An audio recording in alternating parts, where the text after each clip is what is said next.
महाभारत के युद्ध में अपने किले में बैठकर संजय वो देख पा रहे थे जो युद्ध क्षेत्र में हो रहा था।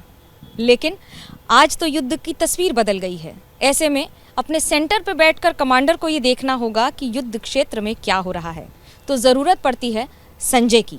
संजय की तस्वीर और तासीर दोनों बदल गई है। उस समय वो मनुष्य था, पर अब इंटेलिजेंस गैदरिंग सिस्टम के तौर पर देखा जाता है, यानी कि बैटलफील्ड सर्वेलेंस सिस्टम। संजय पूरी तरह से भारत में डेवलप की गई तकनीक है। एक ऐसी तकनीक जिसे देखकर आप ये ज़रूर कहेंगे कि आत्मनिर्भरता की ये नई तस्वीर है। कर्तव्य पथ पर ये पहली बार दिखेगा।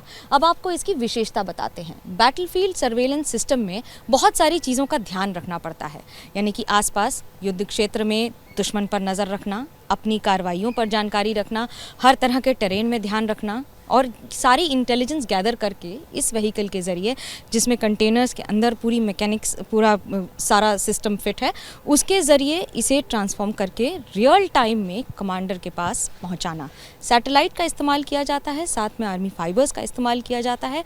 ऑटोमेशन और डिजिटाइजेशन दोनों की ये नई तस्वीर है। दरअसल 2025 को year of reforms, year of absorption रखा गया है सेना में, और उसी के तहत इसे भी इसी वर्ष इंडक्ट किया जाएगा, यानी कि सेना में ये एक नए युग का आगाज होगा। कैमरा पर्सन सुनील पांडे के साथ मनोज्ञा लोईवाल, दिल्ली, एबीपी न्यूज़।